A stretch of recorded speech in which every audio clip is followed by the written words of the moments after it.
Food? Hey guys, just wanted to show you this little sail here. This is kind of neat. Yeah, my furnace just turned on, so you might hear that in the background. This is just a wiring harness assembly from a washing machine. Whirlpool washing machine, there it is there. And there's the part numbers and everything. Sold it for 59 bucks. $20 for shipping. When they paid for $20 for shipping, it's going to be a couple dollars less for me because I get a little bit of a discount.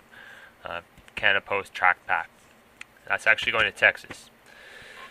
So that is that sale. This was up for a while. But it's the whole wiring harness from a washing machine. It's all together. I didn't clip any wires. Even has like some of these little switches. But there's like 3 different harnesses. There's this one big harness that will connect the the power boards and all that to the different door switches and everything. This little one here, I believe, was for maybe the motor or something else. And then this has the big power cable as well for the outside. It's a little bit dirty, but that's okay. Yeah, so that's all 3. There's 3 main wire harnesses, and it's the whole machine. So if you guys are ever looking, thinking about other things to sell from the stuff that you get, that's one other thing that you can do. And it's pretty easy to find the part numbers for everything. See, there's three different part numbers for it. You just have to make sure you write down the model of the machine that you take it from. And yeah, you can sell the whole thing. Because yeah, really, that's not. There might be like $2 of insulated copper wire there. Not very much. So, but realistically, that's been up for a long time. I can tell because the picture I took is not one of the more recent ones. Actually, that was from when I was taking pictures with my phone, so the quality was not very good. So it's been up for a while, maybe a year, maybe more. But yeah, you just list it and forget it. But I do have other wiring harnesses, and they don't sell very often, so I'm imagining that maybe that's going to someone who repairs, appliances. Maybe that's the person who bought it. But who knows? I can't quite tell by the name. Anyways, just thought I'd share that quick one with you because I thought it was pretty neat. $60, 60 bucks Canadian. That's probably like 49 American or so. And then yeah, they pay for the shipping as well. So 80 bucks total. I picked up a bit of scrap today. Got 2 furnaces from my shop and then 2 hot water tanks and a whole bunch of little scrap down there. All that too. And I went to the drop-off bin and I found a microwave, a couple coffee makers, and what was the other thing that I got there? Oh, I got a big TV. It was just it's an older flat screen, the ones with the metal backs. I got that at the bin. I didn't even bother turning it on because it wasn't a brand name. But yeah, I got this thing here at the bin as well. Check this out. Man, this is cool. Old VCR. Oh man, I love these old things. So yeah, I just wish I could, figure out these things better and, be able to get them to work again. So neat. I love these little compartments that they all have, This is a top loader. Walk away the pounds. Yeah, so working on the truck here, just got a couple furnaces I'm taking apart. And yeah, this is it was a pretty expensive furnace here, carrier furnace I believe. Has 2 circuit boards, one for the regular ignition and this one controls the blower motor. I believe it controls this blower motor. It's an ECM module on the back of it, ECM blower motor. So I powered it up and everything ran fine. The squirrel cage moved just fine. It's pretty rusted up. Well, it's not too bad actually. I should be able to get that off just fine. Actually, what I'll do now is I will just get my gunk that I use. This thing leaks what I've been doing is I did a mixture of acetone and transmission oil. But this is just a regular Windex bottle, and it's leaking because the acetone is so corrosive on the plastic. But anyways, I watched Chris Fick's video on that. Someone else told me before that this is a really good way, a really good loosener. You know, better than WD-40 or PB Blast, and it's cheaper too. Anyways, so yeah, it's leaking a little bit. I gotta find a real bottle to put this stuff in. And let's put some stuff right in there. Get it so it's easier to take off later in a bit. See, it's leaking all here. That's the inducer motor from it. That's good. This valve is good. It went clickety click click click. I'll show you what was wrong with this thing. So yeah, look at it in there. Very, very gross. You know, someone was not taking care of their furnace. It was in a very dirty basement, obviously. Maybe it flooded too. But I suspect like they never changed their air filter. So this plastic part sits here, and the inducer motor goes right on top of that. And then this right here cracked. That's why they changed out their whole furnace. It's because of that. And the technician, you know, they would have gone and tried to find out what's wrong with the furnace.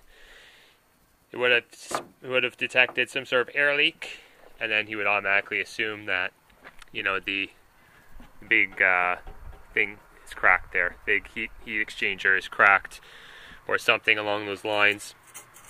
So they said, yeah, gotta change it out. But yeah, something, I guess for a technician to change that out would be a pretty expensive little repair job, just for the parts and the labor. But yeah, so anyways, what I was going to say is I think that what that was caused from is not changing your air filter on your furnace.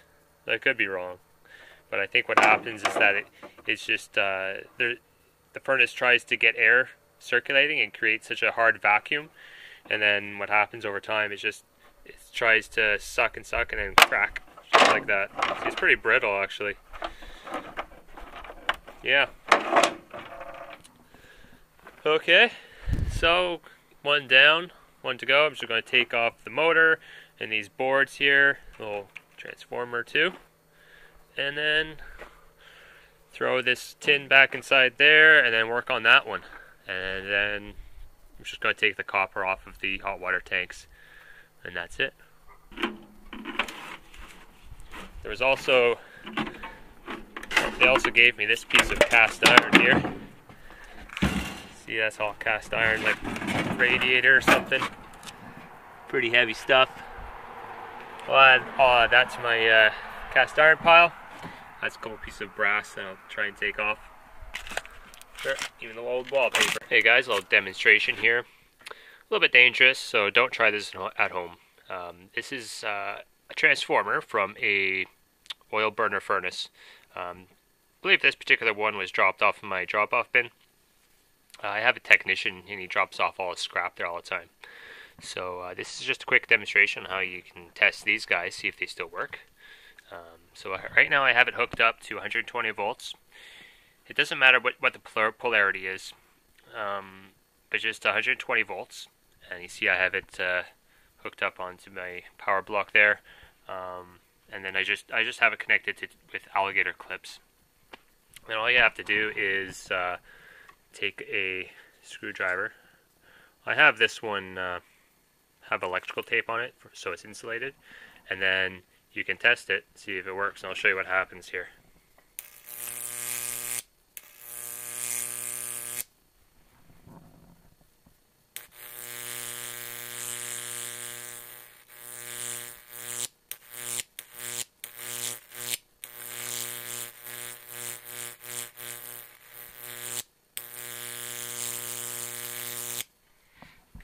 Yeah, pretty neat stuff. I could actually probably play around with this all day. It's kind of a neat little trick there. So that's that. That just shows that there is power going to it. And yeah, it's good to go. Here's an ECM motor all taken apart. So there's the motor part with the windings and everything. Just made a listing for this alone for 125 bucks. So I'm going to try and sell that by itself and without the module. Now this is the module. I picked this up from my shop and they gave it to me out of the squirrel cage just like this in one piece, and you unscrew the bottom here. It has these circuit boards in here. So this circuit board, you can see here, right down this, I don't know if you can see that, it has a burn. That black thing there, it's called a thermistor, whatever.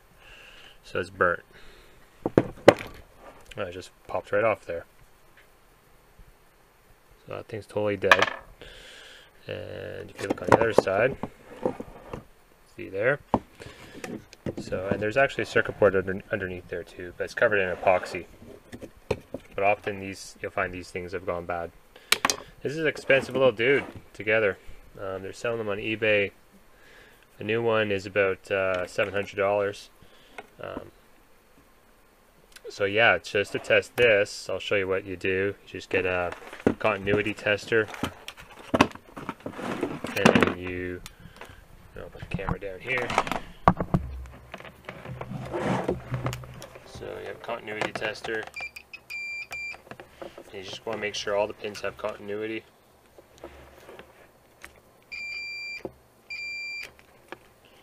Do all three, and all in sequence. Last pin. Last thing you want to do is do the same thing, but you want to test to see if the windings aren't shorted out on the actual housing of the motor too. So you do the same thing, and you don't want to hear any continuity. That's all there is to it. I have a fancy little meter here that makes a little beeping sound, but you can get just the regular dials and you put it to ohms and do the same thing that way. So that is that. They do sell these, where did it go? They do sell these on eBay. I can get one shipped to my house for like $25. Just this little component. And then you can unsolder those two parts. This whole thing is covered in epoxy as well, so I don't know how that would go. A bit difficult to do. This part here, that looks a little bit hot too. Just this guy here. So, if I had this thing in my house, I'd go with that route. But as far as trying to resell this stuff, yeah, I wouldn't bother. I just get all this stuff all the time, and I'll just sell that by itself. Oh, next morning, and sold a couple things last night, but this is one of them here. This is a fridge bin, 45 bucks. See there, $45, and they pay $23 for shipping. It's going to British Columbia. Yep. So these things are really good to sell. I find they're sought after, and it makes sense. Like if someone loses their bin out of their fridge or it gets broken or whatever, their fridge really doesn't fulfill its full potential. Like it's not, you're not able to store as much food, so it just makes perfect sense to try and find another bin or another, get a replacement component for that fridge, So yeah, 45 bucks, and I'm going to ship that out today. Found a perfect box for it. I just love it when you find a perfect size box. I mean, look at that. And then all I'll do is I'll just cut down the sides here a little bit, and then I'll put a little bit of stuffing around the edges too, just to give it a little bit of cushion. But I think that's going to be fine. This stuff here is just stuff that I brought inside to the house to list. This is like a computer monitor or motherboard, and it's pretty fancy. It's got a few sticks of RAM and everything. So before, this is just from a desktop computer. I plugged it into the monitor outside, and I went into the BIOS, and I wrote down all of the specifications that it has. So I have that for the listing, and then I just have to. I'm gonna keep it on this metal plate that it's on, and keep the heat sink on like that, and I'll ship that out. So if you want to make a little bit of extra money, just plug it in and see if it and you just have to like press the F9 key or something at the boot up, and it will bring you to the BIOS section. And you always want to make sure you look for like blown up capacitors and stuff, make sure everything looks good. Yeah, and a couple other things. So that's the power supply from it. Heat the fan. Of course, these things are really, really dirty, so you just blow it out with compressed air. And the capacitor from a microwave, the door switches, and the glass plate, and along with the these diodes too. Where is it? From the old transformer microwaves, capacitor and the diode together, and yeah, they do sell. So those three things from a microwave, probably the best. Along also the transformers, or if your microwave has an inverter, and then the magnetrons. The magnetrons, I've had a bit of bad luck lately with magnetrons. You really have to make sure you test them, and the way that you do that is you just get your continuity meter, and it should read, there's a specific ohms reading that these magnetrons should have when you touch those two things together. Two prongs should be a specific reading that you have. If it's too high or too low, then your magnetron's going out the door. It's not worth reselling. But yeah, I've had a couple that I've had to refund, saying that the people said that it wasn't working, or it didn't have that correct meter reading, so I had to refund them. Yeah, so far, this year has been going really well. I've just had a few refunds lately that I've had to do, but 95% of my sales are just going off without a hitch.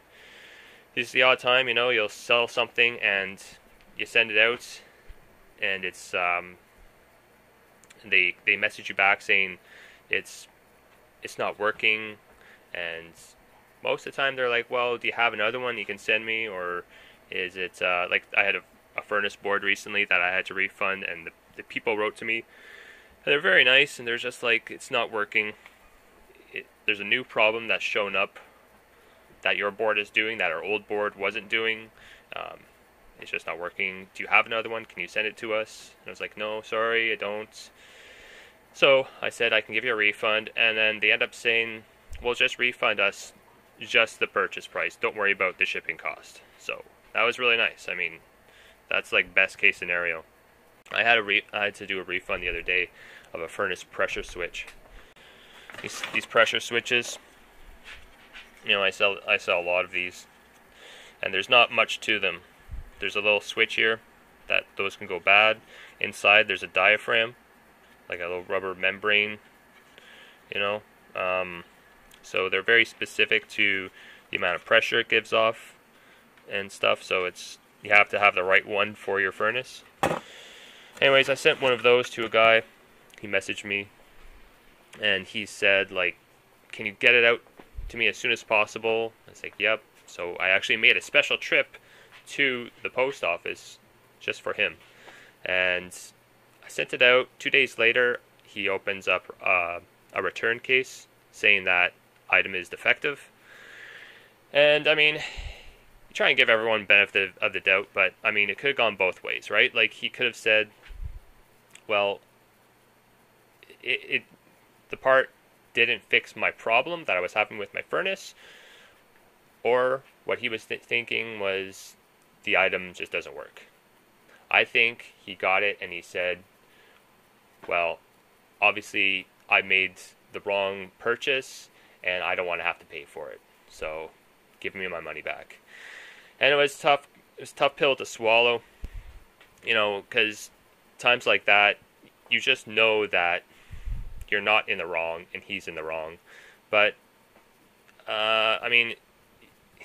there's nothing you can do, really. It's just the cost of doing business. Cost of doing business on the internet.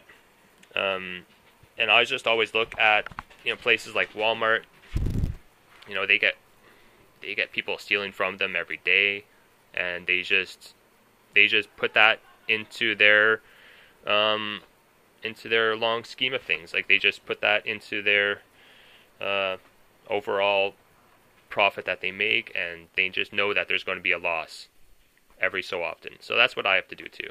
I have to know that there are going to be times when people are being dishonest, and so you just refund them and move on. But make sure you always block them too.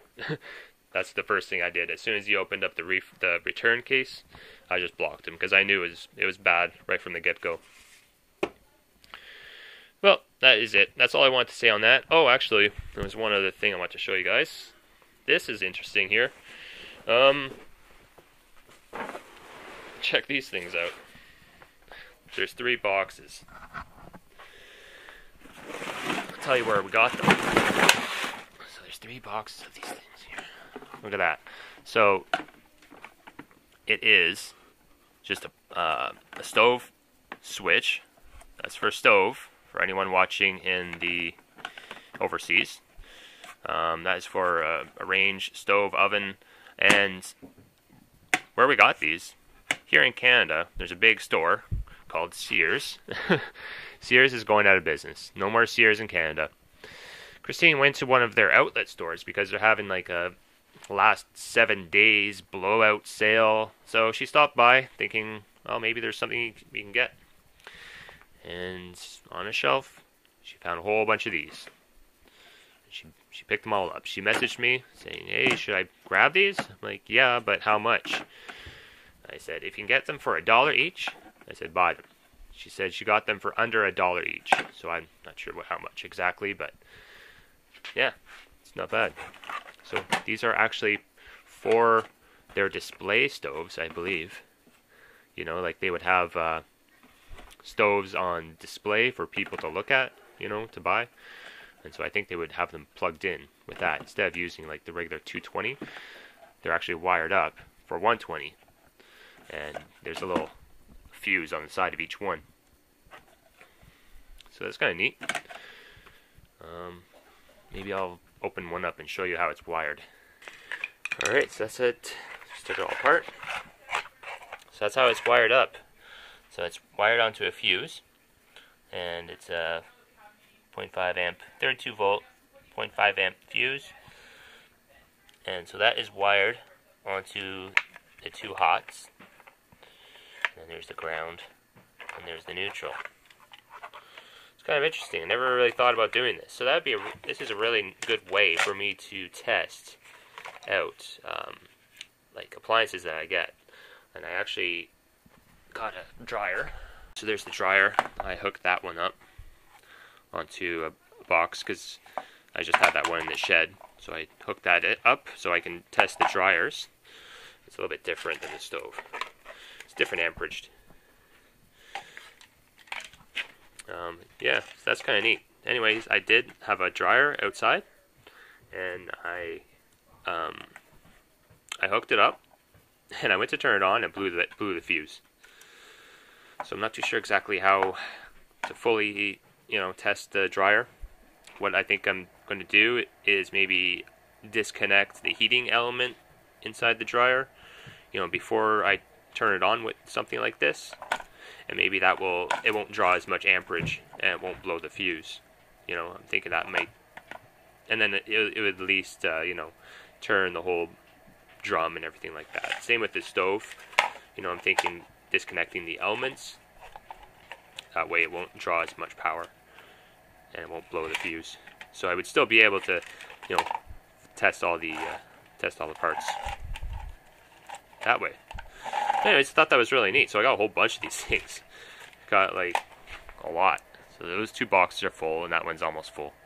So these things sell just the plug. They're not. You can buy them at Home Depot for like, I think it's $8 or something, maybe a bit more around that.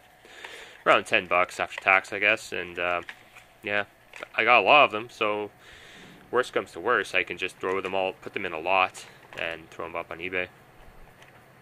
And yeah, do it that way. And then otherwise, good chunk of wire. So definitely not going to lose any money on this deal.